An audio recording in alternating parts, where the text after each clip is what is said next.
The second component of axial skeleton is vertebral column. It is a flexible bony structure made up of a series of small bones called vertebrae. Vertebral column जिसे हम spine या backbone भी कहते हैं, एक लचकदार bones का ढांचा होता है जो छोटी सी बोन्स से मिलकर बना होता है, जिनको कहते हैं वर्टिब्रे। ये स्पाइनल कार्ड की हिफाजत करता है, स्कल की वेट को उठाता है और बॉडी को सीधा खड़ा रखता है। स्ट्रक्चर ऑफ वर्टिब्रल कॉलम, ये टोटल 33 बोन्स पर मुश्तमिल है। इन बोन्स को 5 मेन रीजन्स यानी हिस्सों में डिवाइड किया जाता है: cervical, thoracic, lumbar, sacral and coccygeal. हर रीजन में वर्टिब्रे की स्पेसिफिक तादाद होती है।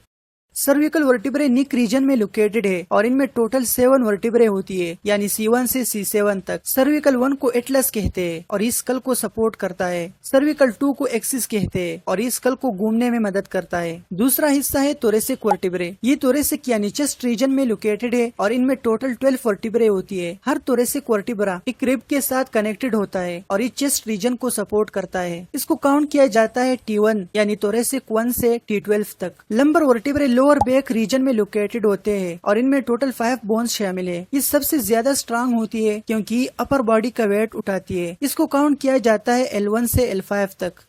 सेक्रल वर्टिब्रे में टोटल 5 बोन्स शामिल है, यानी S1 से S5 तक, लेकिन ये 5 बोन्स मिलकर एक सिंगल बोन बनाती है जिनको कहते हैं सेक्रम। ये पेल्विस के साथ कनेक्टेड होता है। कॉकिजियल में टोटल 4 वर्टिब्रे होती है, लेकिन ये फ्यूज होकर 1 बोन बनाती है जिसको कॉकेक्स कहा जाता है। It is also called tail bone. Memorising tips for vertebral column: can the line sit calmly, can for cervical, T for thoracic, line for lumbar, sit for sacrum and calmly for coccyx. There are total 33 vertebrae, लेकिन sacrum और coccyx में चूंकि bones fuse होती है इसलिए हम इनको एक एक बोन के हिसाब से काउंट करते हैं, तो इस हिसाब से टोटल बनते हैं 26।